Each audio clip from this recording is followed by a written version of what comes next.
এই লড়াইটা করতে হবে, কিন্তু এই লড়াই কোন গাদ্দার মুনাফিককে নিয়ে নয়।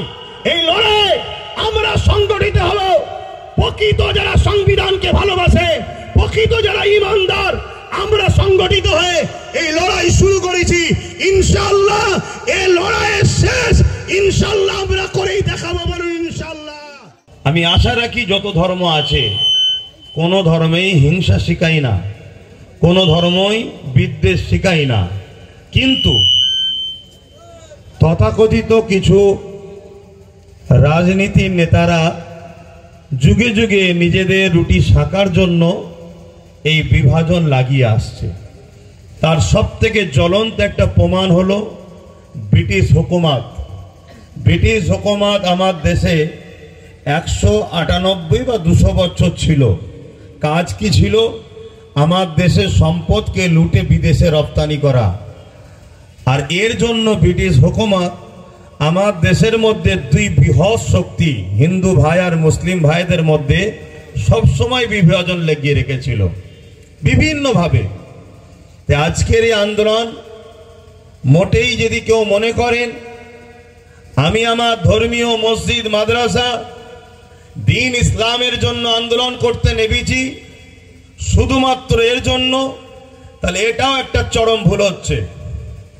আজকের এই আন্দোলন যেমন হিন্দু মুসলমান নয়, আজকের এই আন্দোলন শুধু মসজিদ মাদ্রাসা খানকা ঈদগাহ ওয়াকফ নিয়ে নয়।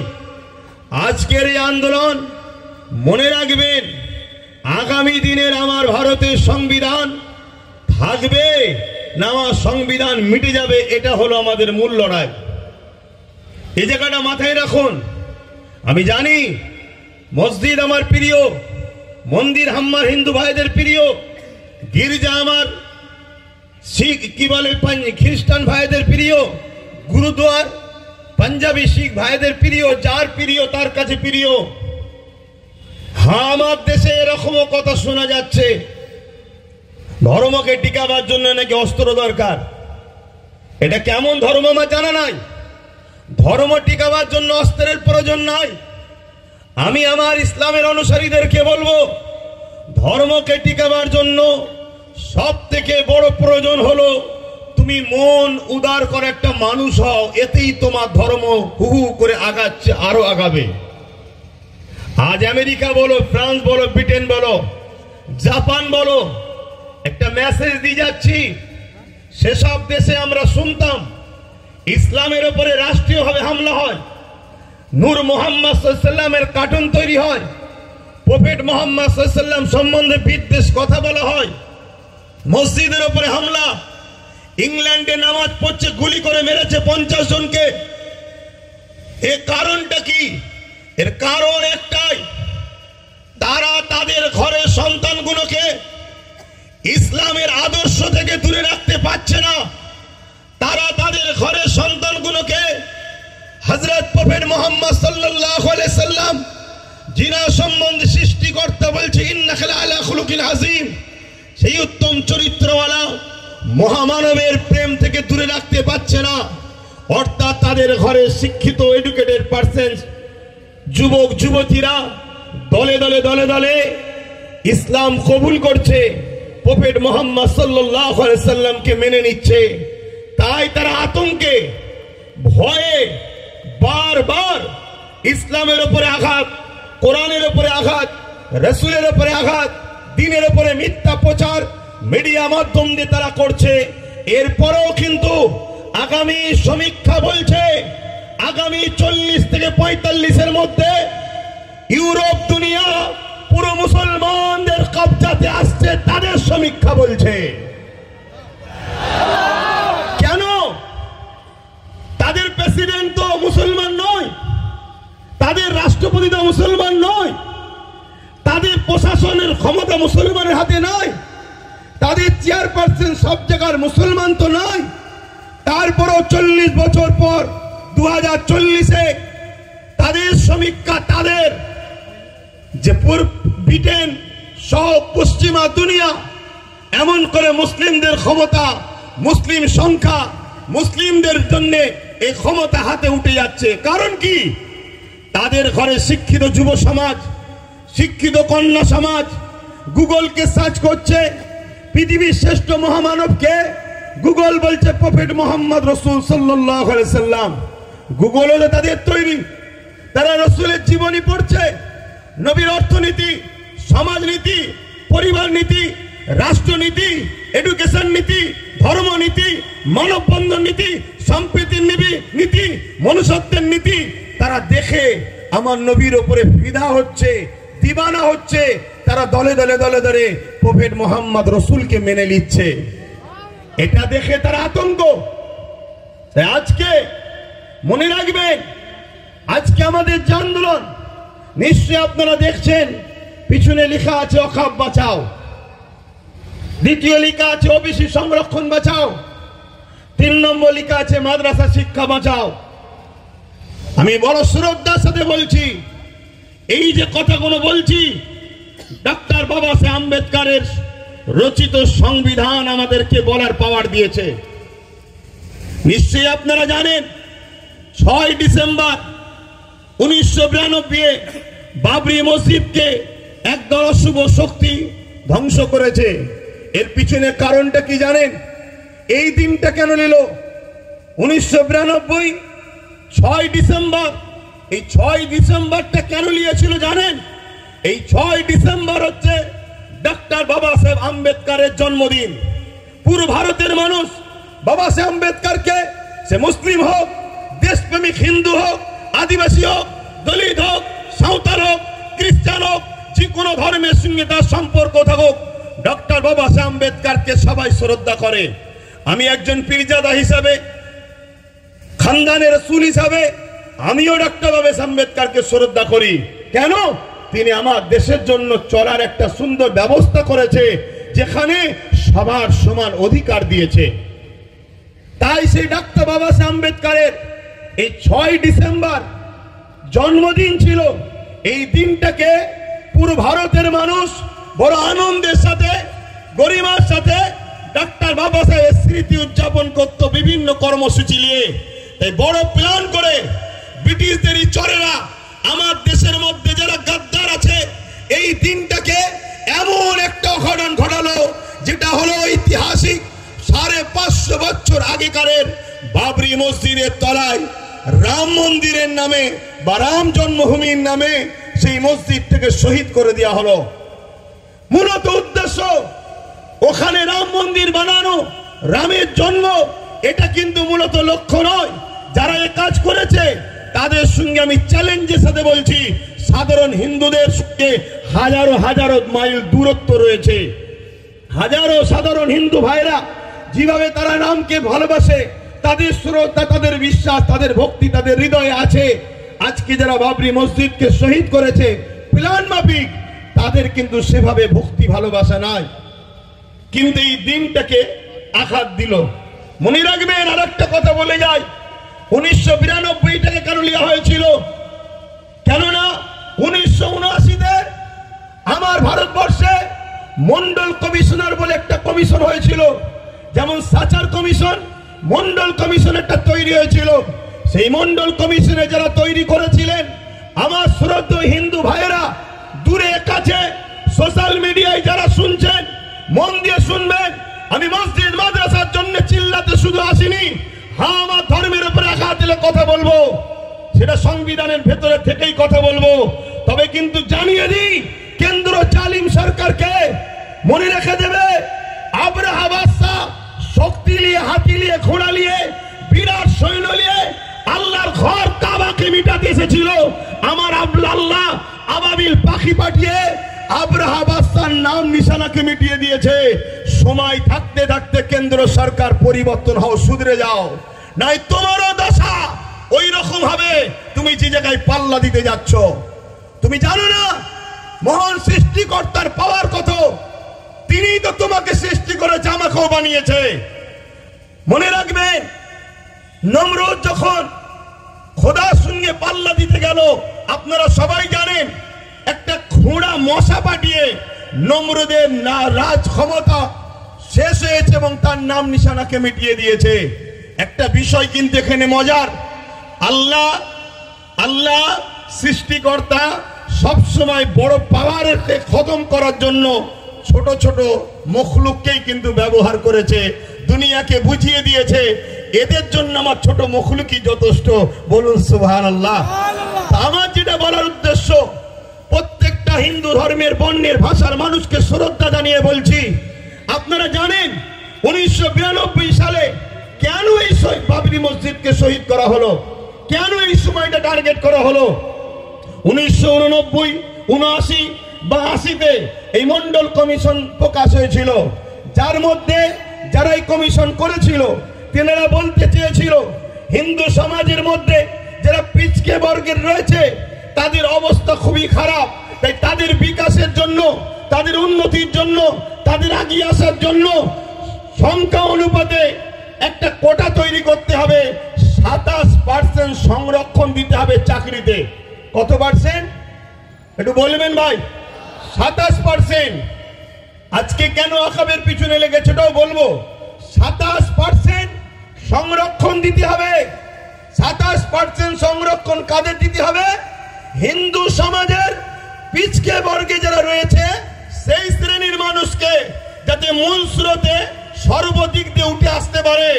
কিন্তু এই বিষয়টা আরএসএস সংঘ পরিবার পছন্দ করলো না, তাই বড় প্ল্যান মাফিক আমার হিন্দু ভাইদেরকে এই যে 27% সংরক্ষণ থেকে মাইন্ডটাকে ডাইভার্ট করার জন্য 1992-এ ধর্মের সুশ্রী দিয়ে বাবরির ওখানে রামের জন্মভূমি, যে যা ধর্মকে ভালোবাসে এই হিন্দু ভাইয়েরা রামের ভালোবাসায় যাতে ওদের 27%-এর কথা ভুলে গিয়ে ধর্ম ধর্ম ধর্ম রাম রাম করে ছুটে বাবরিকে ভাঙতে যায়, যাতে করে 27%-এর কথা ভুলে যায়।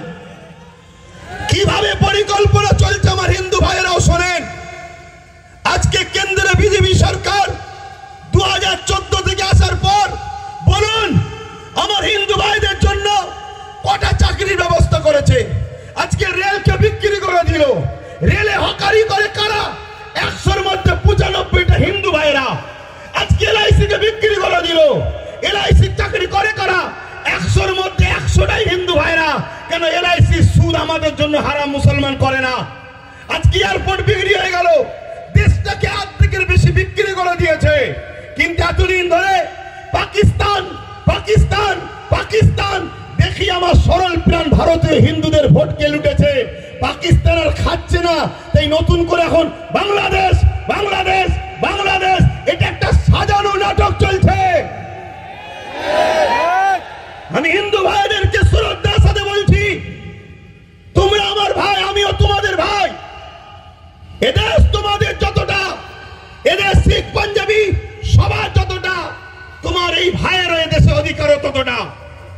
আজকে বলুন আমার হিন্দু ভাইরা দূরে কাছে যেখানে আছেন, আর আপনারাও শুনুন, ভাতৃত্ব তৈরি করুন, মানববন্ধন তৈরি করুন, উত্তম আখলাক তৈরি করুন, উত্তম আদর্শ তৈরি করুন, ধর্ম হৃদয়ে রাখুন। বাইরে আপনি মানুষ, এই মানুষের পরিচয় নিয়ে চলুন। ধর্ম বাইরে নেবেন না, ধর্ম বাজারে ঘোরার জিনিস নয়, ধর্ম মার্কেটে নিলাম করার জিনিস নয়, ধর্মে হই হই করার জিনিস নয়। ধর্ম তো আস্থার জিনিস, ধর্ম তো ভালোবাসার জিনিস, ধর্ম নিলামে তোলার জিনিস নয়, ধর্ম কম্পিটিশনের জিনিস নয়। ধর্ম বাঁচাবার জন্য তরোয়াল অস্ত্র লাগে না, ধর্ম বাঁচাবার জন্য তোমার একটা ভালো মন, ভালো হৃদয় দরকার, যে হৃদয়ে তোমার ধর্মটা বাঁচবে। আজকে বড় দুঃখের সাথে বলতে হয়, ইউক্রেন আর রাশিয়ার যখন লড়াই হচ্ছিল, আমাদের সাহেব, বুঝতে পারছেন তো নাকি, আমাদের সাহেব ওই গুহার মধ্যে ক্যামেরাওয়ালাকে নিয়ে নিলাম করে দেখছিলেন, বুঝতে পারছেন না? আমাদের সাহেব ফোন করেছে নাকি ইউক্রেন আর রাশিয়ার যুদ্ধ বন্ধ হয়ে গেছে।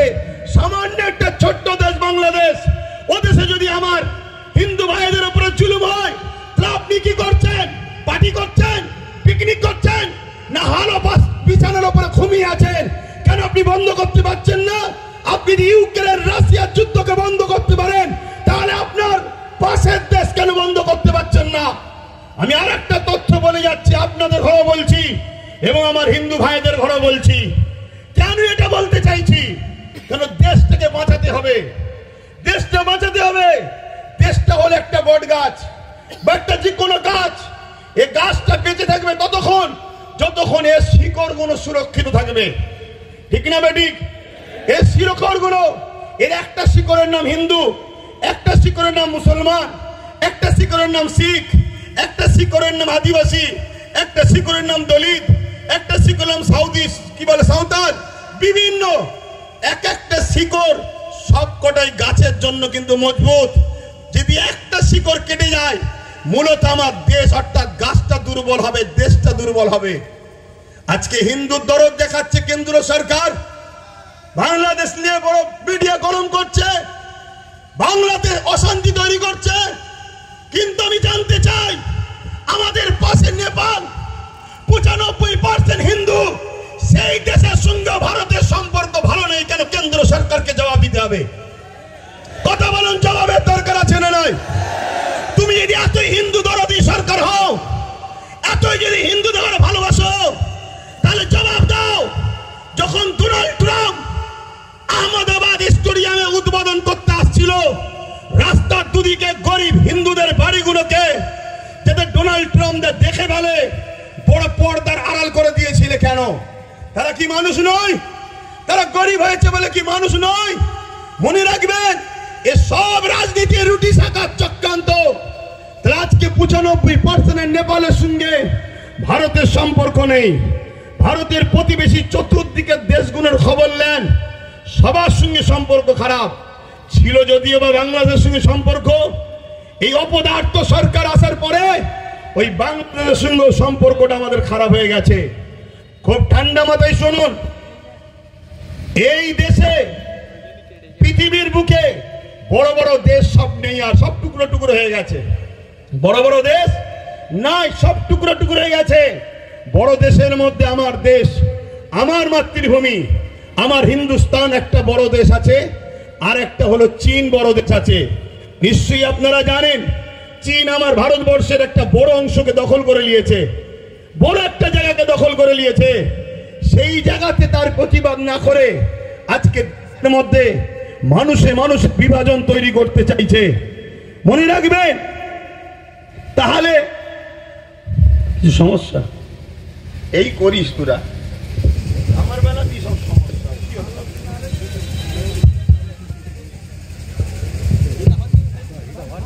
আস্তে আস্তে আস্তে এই ধৈর্য ধরতে হবে।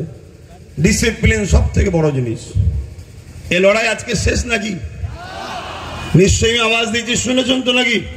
হ্যাঁ, আমি এখান থেকে প্রকাশ্য বলে যাচ্ছি, এতে আমার হিন্দু ভাইরা ভুল বুঝলে কিছু করার নেই।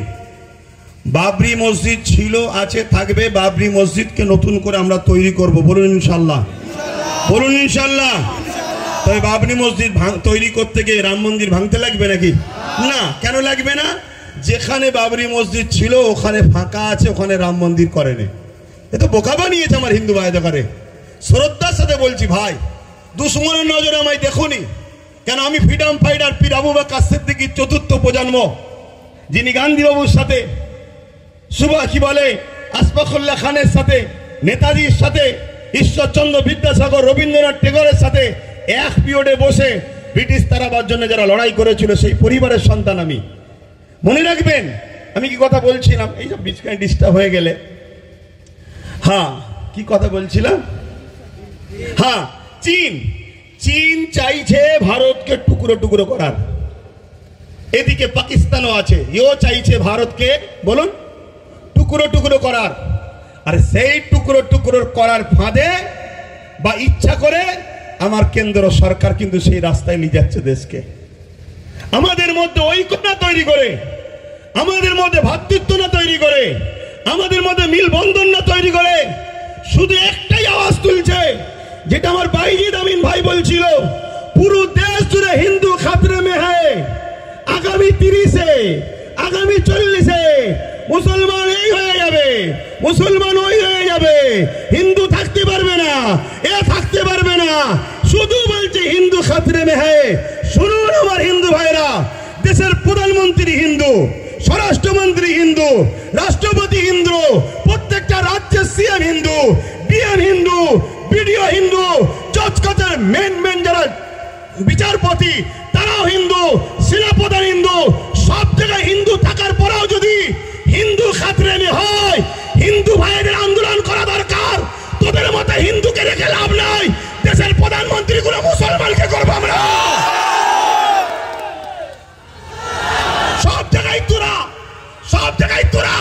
তারপরেও বলছি আমরা খাতরাই। তোদের মতো হিন্দু প্রধানমন্ত্রী দরকার নেই, তোদের মতো হিন্দু স্বরাষ্ট্রমন্ত্রী দরকার নেই। আমরা দরকার এপিজে আব্দুল কালামের মতো মুসলমানকে প্রধানমন্ত্রী তৈরি করব, মৌলানা আব্দুল কালামের মতো প্রত্যেকটা রাজ্যে সিএম বানাবো। এটা আমার হিন্দু ভাইদের, মুসলিম ভাইদের সবাই আমার দেশকে বাঁচাবার জন্য আওয়াজ তোলা দরকার আছে না নাই? শুধুমাত্র একটা ড্রামা, শুধু একটা নাটক, একটা তো কিছু খোরাক দরকার। 26-এ ভোট আসছে, খোরাক তো দরকার। সেই খোরাকের নতুন খোরাক কি না, ওয়াকাফকে আমি 2024 ওয়াকাফ অ্যাক্ট সংশোধন করব। কি জন্য করবেন না, মুসলমানরা বড় বিপদে আছে, ওদের ওয়াকাফলে বড় সমস্যা হচ্ছে। আপনি ঠিক বলেছেন, এই পর্যন্ত শুনছেন তো, এ পর্যন্ত আপনি ঠিক বলেছেন, কিন্তু আপনার ঠিক কথার মধ্যে নিয়তটা কিন্তু ভালো নাই। আপনার নিয়ত ভালো নাই। আপনার নিয়ত কি, ওয়াকাফ সংরক্ষণের নামে পীর আব্বাস আলী গোরাচাঁদ রহমাহুল্লাহ হুজুর, যিনি এখানে লোহা তারেতে, লোহা বেড়াতে জানেন না, চাপা ফুল দিয়েছিলেন, তাই এটা চাপা তলা। কথা বুঝে আসছে? সেই পীর বেড়া চাপা, বেড়া চাপা মানে বেড়ার উপরে চাপা ফুল, বেড়া চাপা। সেই পীর আব্বাস আলী গোরাচাঁদ রহমাহুল্লাহ, তিনার 900 বিঘের উপরে জায়গা ছিল। 77 বছর ধরে যত হুকুমত আমার পশ্চিমবাংলায় এসেছে, দুঃখ নেবেন না, সত্যটাকে একটু জানুন, তারপরে পছন্দ হয় নেবেন, না পছন্দ হয় না নেবেন। কিন্তু শোনার আগেই কেন খেপে যাচ্ছেন? 900 বিঘে জায়গাকে 77 বছর ধরে একটু একটু একটু খেতে খেতে আজকে সেই জায়গাটা দাঁড়িয়েছে মাত্র 92 শতক।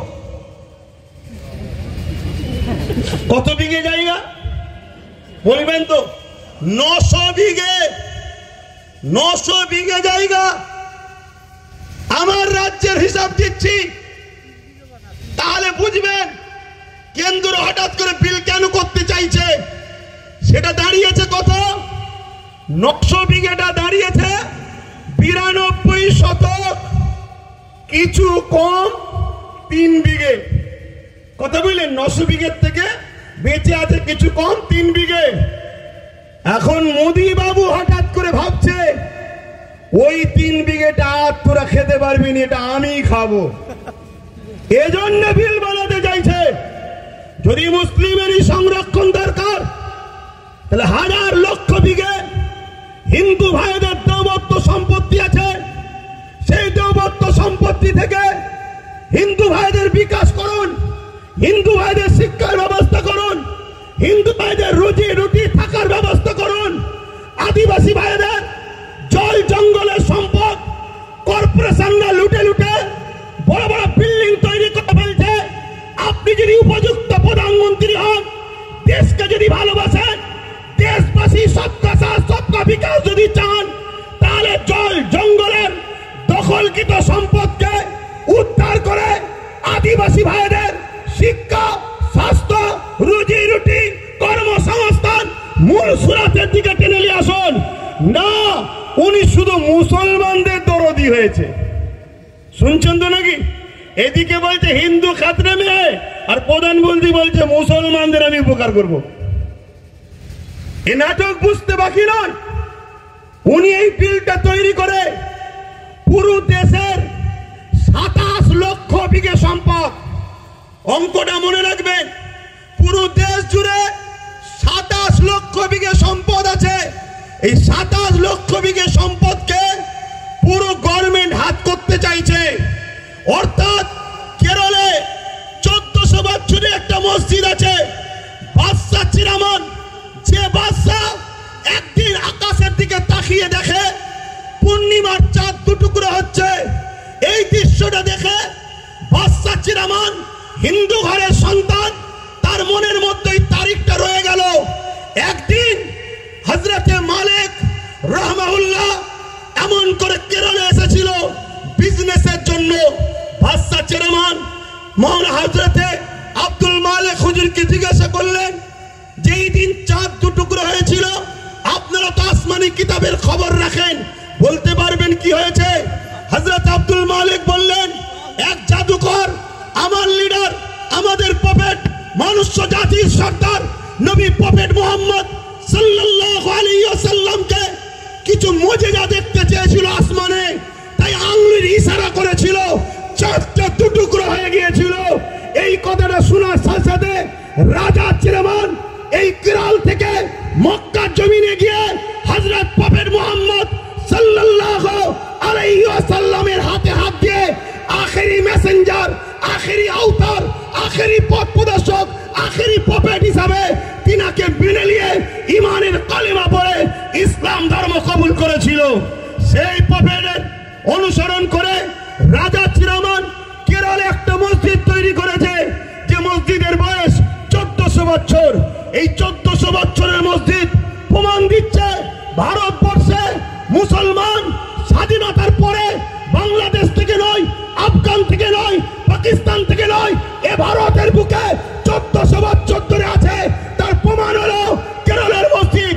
1400 বছর আজান হচ্ছে, 1400 বছর নামাজ হচ্ছে। যে মুসলমানদের ভারতবর্ষে পরিচয় 1400 বছরে থাকতে পারে, এই 14 দিনের সরকার এনআরসি করে আমাদেরকে তাড়ানো অসম্ভব হচ্ছে। এই ওয়াকফকে কবজা করে, ওই মসজিদকে প্রমোটিং করে, বিক্রি করে, তোমার আমার প্রাচীন ঐতিহ্যকে মিটিয়ে তোমাকে আমাকে প্রমাণ করতে চাইছে স্বাধীনতার পরে এসেছো, তারপরে এনআরসি করে তোমাকে আমাকে হত্যা করবে। মাথায় ঢুকছে? বক্তব্য শুনছেন? কেন আমি অনেক ঠান্ডা মাথায় চিন্তা করছিলাম, আরে ওয়াকফ তো সবাই খেয়েছে, ওয়াকফের মধু চাকতে এমন কেউ তো নাই। ওয়াকফের মধু সবাই চেকেছে, আর এই চাকার জন্য সব থেকে বড় দোষী আমরা। আমরা যদি ঘরের দরজা খুলে আর সোনা দানা বাইরে বার করে ঘুমোই, চোরের কাজ তো ভাই চুরি করবে। তা আমরা সারা জীবন একে বাপ বললাম, ওকে বাপ বললাম, তাকে বাপ বললাম, সবাইকে মাথায় তুলে দিলাম, যেই উঠেছে সেই আমাদের ওয়াকফকে চেকেছে। তো হঠাৎ করে ইনি বিল পাস করতে চাইলো কেন? এই প্রশ্নটা আমার মাথায় খটকা দিয়েছে। আমি রিসার্চ, আমার ক্ষুদ্র জ্ঞানে চিন্তা ভাবনা করে আমি যেটা দেখলাম, একটা মসজিদ আছে 1300 বছর বয়স গুজরাটে। এভাবে ভারতবর্ষ জুড়ে হাজার হাজার বছর ধরে ঐতিহ্যের মসজিদ, কবরস্থান, মাদ্রাসা, খানকা, দরগা প্রমাণ দিচ্ছে এ ভারতবর্ষে মুসলমান হাজার হাজার বছর ধরে আছে। স্বাধীনতার লড়াইতে 95,000 কম বেশি মানুষ দেশের জন্য জীবন দিয়েছে প্রথম কাতারে, তার মধ্যে 63,000-এরও বেশি মুসলমানের জীবন কোরবান হয়েছে দেশের জন্য। তাই ব্রিটিশ চলে গেছে, আজ চাইনিজ যদি মনে করে আমার দেশকে লুটবো, আমার দেশকে মিটাবো, চাইনারাও জানে এরা খালেদ বিন ওয়ালিদের উত্তরসূরি, এরা জানে এরা হযরতে সিদ্দিক আকবরের উত্তরসূরি, ফারুক আজমের উত্তরসূরি, হযরতে মৌলা আলীর উত্তরসূরি। অতএব এরা থাকা অবস্থায় ভারতের ক্ষতি পৃথিবীর কোনো দাদা করতে পারবে না। তাই বড় প্ল্যান করে আজ ক্ষমতাশালী যারা, তাদের দ্বারা বিভাজন তৈরি করার ষড়যন্ত্র করছে। মনে রাখবেন, এই লড়াই আমাদের সাংবিধানিক অধিকার লড়াই। আমার আগে বাইজিৎ ভাই বলছিলেন 1947 আইন তৈরি হয়ে গেছে ভারতবর্ষে। আজকের দিন থেকে যেটা মন্দির মন্দির থাকবে, যেটা মসজিদ মসজিদ থাকবে, যেটা গির্জা গির্জা থাকবে, ওখানে তুমি হাত দিতে পারবে না। কিন্তু দুঃখের বিষয়, কোর্টের মধ্যে কিছু জজ হয়েছে, তারা আজকে মুখ চাওয়াচাই করে দেখে, আইনকে দেখে না, আইনকে তারা রেখে দিয়েছে। তাই বোম্বাইয়ের এক মসজিদে সার্ভের নামে নোটিশ যেই দিয়েছে, 1.5 ঘন্টার মধ্যে নোটিশ ধরিয়ে দিয়েছে সার্ভের। সেই সার্ভে করতে গেল, মসজিদ কমিটি হেল্প করলো, সার্ভে হয়ে গেল। পরের দিন সকালবেলা সকাল 6টায় আবার গেছে। কেন? গতকাল তো সার্ভে করলেন, আবার আজকে আসছেন কেন? না, একটা অশান্তি লাগাতে হবে, একটা ফিতনা লাগাতে হবে। গতকালকে হয়নি, ওই অশান্তি হলো। সেই অশান্তিতে প্রশাসনের গুলিতে পাঁচটা নিরীহ ভারতীয় জীবন চলে গেল। তার মধ্যে 17 বছরের একজন যুবক, সে গরিব, খেলনা বিক্রি করছিল, তার বুকে যে গুলি লাগলো সেও মারা গেল। এটা হলো আজকের ডিজিটাল ইন্ডিয়া আমার মোদি সাহেবের। আজকে মনে রাখবেন, এই চক্রান্ত পুরো দেশ জুড়ে করছে, এর পিছনে কিন্তু আমাদেরও অন্যায় আছে না নাই? কথা বলুন। কেন 77 বছর ধরে যখন টুকটুক করে খাচ্ছিল তখন আমরা চুপ করেছিলাম, আজকে পুরো লিকে লিয়ে খাওয়ার চেষ্টা করছে। সমাজের বুকে একটা মিডিয়া মাধ্যমে প্রচার হচ্ছে, কিরকম মিথ্যা প্রচার একদল মিডিয়া করছে। দেখুন কি প্রচার করছে। 1995 একটা আইন হয়েছিল, সে আইনে নাকি আছে মুসলমান 4-5 জন যেখানে দাঁড়াবে দাঁড়িয়ে বলবে এটা আমার, সেটা ওয়াকফ হয়ে যাবে। শুনছেন? আচ্ছা, এটা কখনো হয়? এটা কখনো হয়? এভাবে সমাজের মধ্যে বিভাজন তৈরি করছে। আরেকটা কথা মনে রাখবেন, আমার ভারতবর্ষের 140 কোটি মানুষের মধ্যে 100 কোটি মানুষ হলো অশিক্ষিত, তাদের পেটে বিদ্যা নেই। এ বিদ্যা দেওয়া হয়নি ইচ্ছা করে, তাদেরকে ইতিহাস পড়ানো হয়নি। তাদেরকে যদি ইতিহাস পড়ানো হতো তাহলে তারা বাবর, আকবর, হুমায়ুন এ দেশের জন্য কি করেছে সেটা জানতে পারত। অবশ্যই বাবর, আকবরের সাথে আমার কোনো সম্পর্ক নেই, কেন তারা ছিল রাজনীতির নেতা, আমরা ধর্মগুরুর লাইনের মানুষ। তাই বলে যায়, তারা মিথ্যা প্রচার করছে বাবর, আকবর, হুমায়ুন নাকি মন্দির ভেঙে মসজিদ তৈরি করেছে। আরে শিক্ষা অর্জন করুন, জানুন, না জানলে জেনে নিন। যেখানে অন্য কারো সাধারণ জায়গা থাকবে, মন্দির তো অনেক দূরের কথা, সাধারণের একটা জায়গা আছে, ওই জায়গাকে কেউ যদি জোর করে মসজিদ করে ওইখানে নামাজ হবে না। কেন? জোর করে ধর্ম হয় না, জোর করে গুন্ডাগিরি হয়। ধর্ম আর গুন্ডাগিরি দুজনে একে অপরে কখনো এক হতে পারে না। কিন্তু আজকে এইভাবে আমার দেশের একটা সমাজকে ভুল বুঝিয়ে দেশের মানুষের মধ্যে বিভাজন লাগিয়ে দিল। এটাই হলো আজকে কেন্দ্র সরকারের একটা ষড়যন্ত্র। এর বিরুদ্ধে আমাদের সংগ্রাম সোচ্চার হওয়া দরকার আছে না নাই? ওয়াকফ বাঁচাবার জন্য লড়াইয়ের দরকার আছে না নাই? হাত তুলে বলুন, লড়াইয়ের দরকার আছে না নাই? একদিকে যেমন ওয়াকফ বাঁচবে, অপরদিকে সংবিধানের ঐতিহ্যটা বাঁচবে। হাত লম্বা করে তুলুন, দরকার আছে না নাই? এই একটা মিটিং করে দিলেই কি হয়ে যাবে? কথা বলুন, একটা মিটিং করে দিলেই হয়ে যাবে?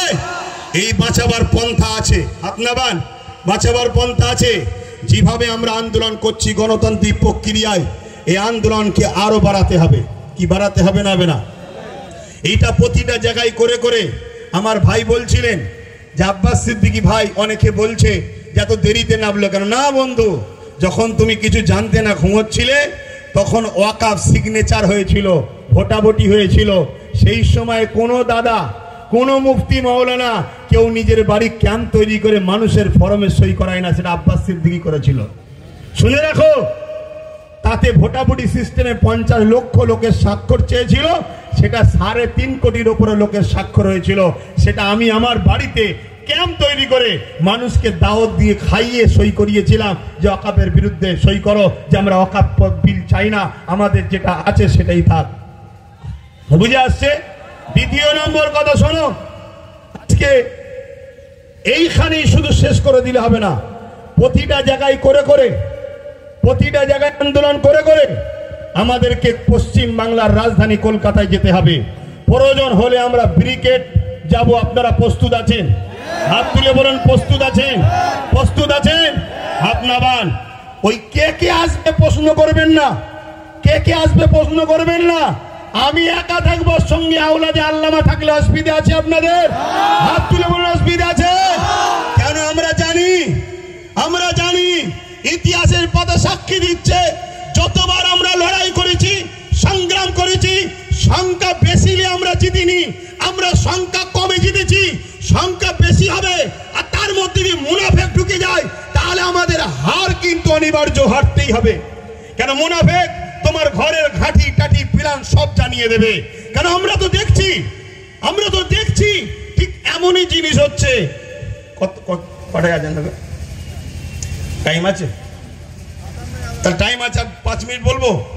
একটু সবাই সাক্ষী দেন, কেন কাজ কাম ছেড়ে এসেছে। 5 মিনিট, হ্যাঁ একটু মন দিয়ে শোনেন। আমরা তো দেখছি সেই প্রবাদ বাক্য আছে না, পাড়ায় চোর পড়েছে, সবাই বেরিয়ে পড়েছে, চোর ধরো চোর ধরো চোর ধরো। আর চোরও ওই বিষখানে ঢুকে বলছে চোর ধরো চোর ধরো চোর ধরো, বলছে না বলে না? আরে কলকাতায় ভিআইপি জায়গা ওয়াকাফের রাজ্য সরকারের আজকে আমলা বলেন, নেতা লিডার বলেন, তারা সব দখল করে বসে আছে। তারা আবার ময়া কাঁদা নেবে, কাঁদছে মুসলমান, চিন্তা করুনি আমরা তোমাদের ওয়াকাফ বাঁচিয়ে দেবো। আচ্ছা বলুন, এটা কি ধোঁকা নয়? কথা বলেন, ধোঁকা না ধোঁকা নয়? কেন আমরা নাম ধরে বলতে পারি, কালীঘাটে টিপু সুলতানের সন্তানের মাজার রয়েছে, তার কবরের ওপরে দোকান হয়ে গেছে, ওটা ওয়াকাফের জায়গা। আমি বললাম না আপনাদের পীর গোড়াচাঁদ আব্বাসী হুজুরের 900 বিঘে জায়গা আজকে হয়ে দাঁড়িয়েছে কত? 92 শতক। এই লড়াইটা করতে হবে, কিন্তু এই লড়াই কোন গাদ্দার মুনাফিককে নিয়ে নয়। এই লড়াই আমরা সংগঠিত হব, প্রকৃত যারা সংবিধানকে ভালোবাসে, প্রকৃত যারা ইমানদার, আমরা সংগঠিত হয়ে এই লড়াই শুরু করেছি। ইনশাআল্লাহ এই লড়াইয়ের শেষ ইনশাআল্লাহ আমরা করেই দেখাবো, বলুন ইনশাআল্লাহ। আরেকটা ছোট্ট নমুনা দিয়ে যাচ্ছি। এই নদী পার হলেই উপরে চুচুড়ায় একটা মসজিদ আছে, মাদ্রাসা আছে 1000 বছরের, যার আজকের বাজার 10-20 হাজার কোটি টাকা। সেই সম্পদে তালা মেরে দিয়েছিল আজকের যিনি সরকার রয়েছে কেন্দ্রে, এই রাজ্যে তালা মেরে দিয়েছিল। অনেকে আন্দোলন করেছে, খুলতে পারে না। অনেকে আন্দোলন করেছে, খুলতে পারে না।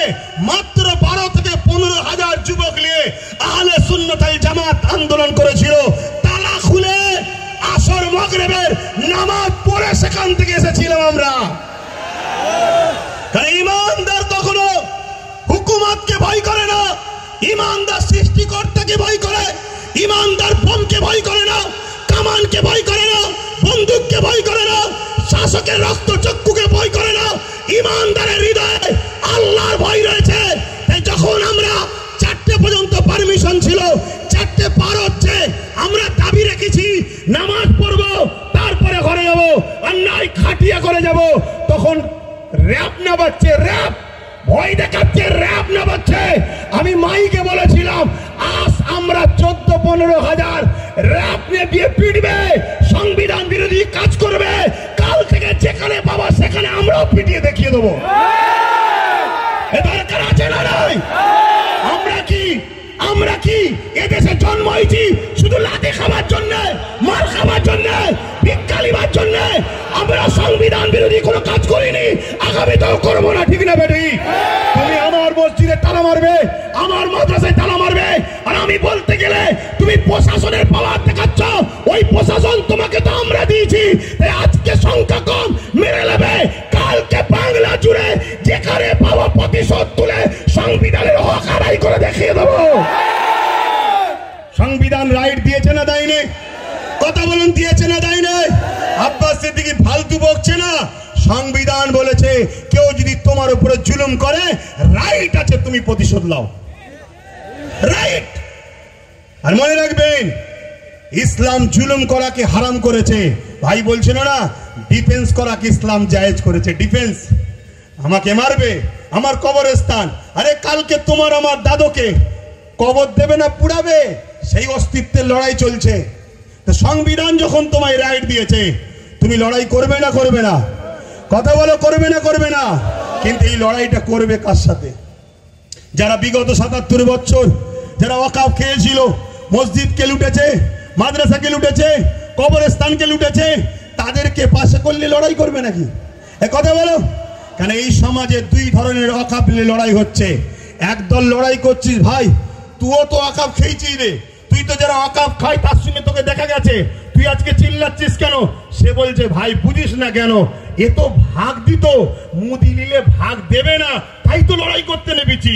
মোদি যদি ভাগ দেবে বলে, এ কিসের লড়াই আবার? কথা বুঝছেন না, বোঝেন না? আর আরেক দল লোক লড়াই করছে।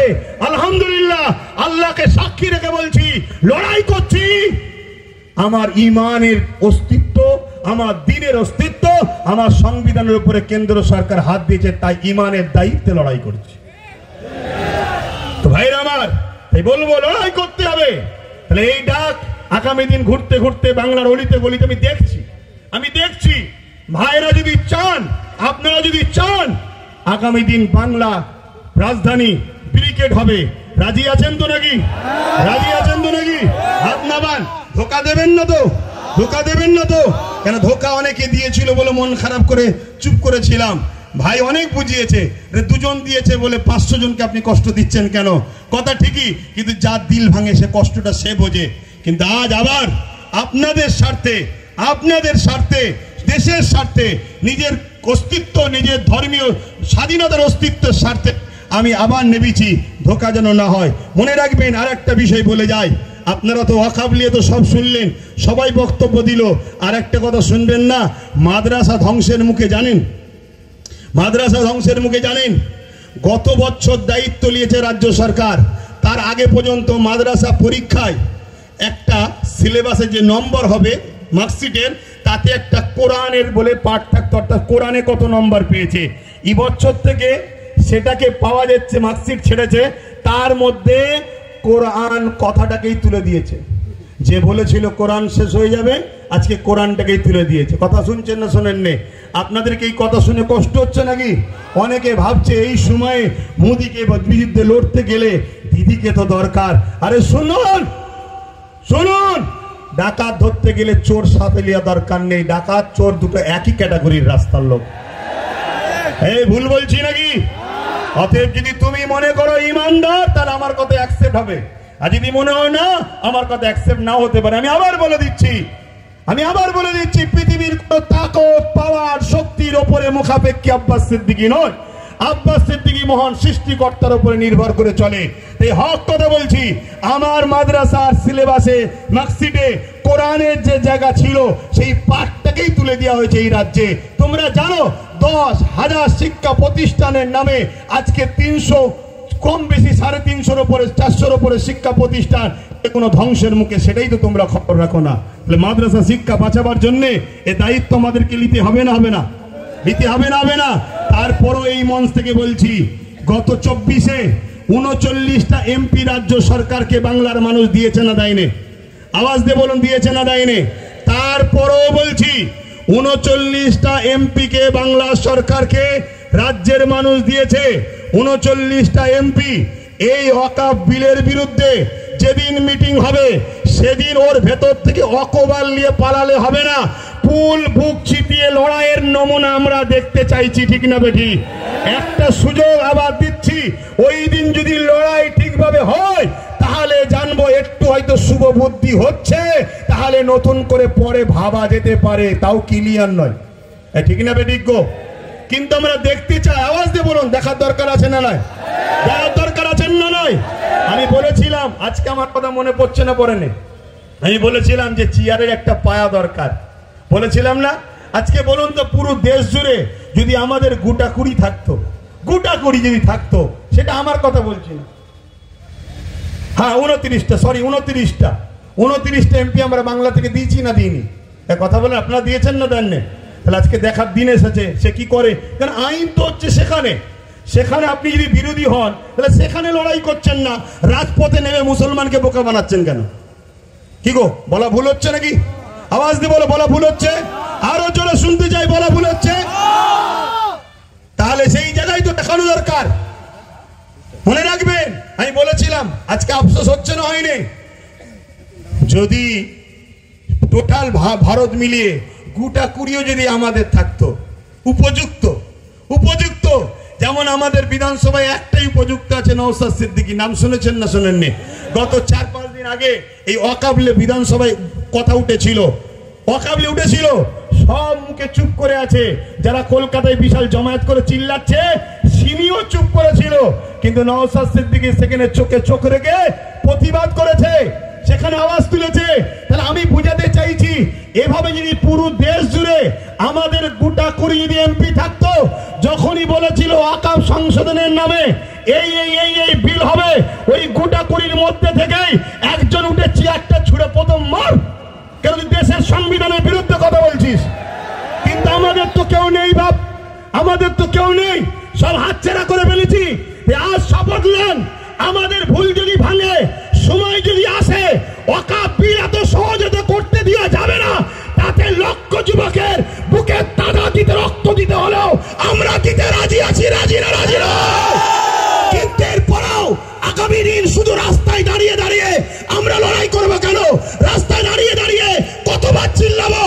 আগামী দিন সেন্টার হোক, রাজ্য হোক, সব জায়গাতেই আমাদের পক্ষে উপযুক্ত পায়া দাঁড় করিয়ে রাখা দরকার আছে না নাই? আছে না নাই? অঙ্গীকার করছেন তো নাকি? অঙ্গীকার তো নাকি? আল্লাহকে সাক্ষী রেখে হাত তুলে বলেন, মুনাফিকি নয়, আল্লাহকে সাক্ষী রেখে বলেন। আজকে বড় দুঃখ, আজকে বড় আফসোস, একটা কেউ আমাদের বলার নেই। ওয়াকফ নিয়ে বলবে কে? আমাদের কেউ নেই। মাদ্রাসা সংরক্ষণ, মাদ্রাসা বাঁচাবার জন্য বলবে কে? আমাদের কেউ নেই। ওবিসি, ওবিসি বোঝেন? এই ওবিসি বোঝেন? আকসার লোক তো ওয়াকফ জিনিস কি সেটাই বোঝে না। ওবিসি বোঝেন? ওবিসি হলো একটা সংরক্ষণ, যার মাধ্যম দিয়ে দু একটা হলেও মুসলমান চাকরি পাচ্ছিল।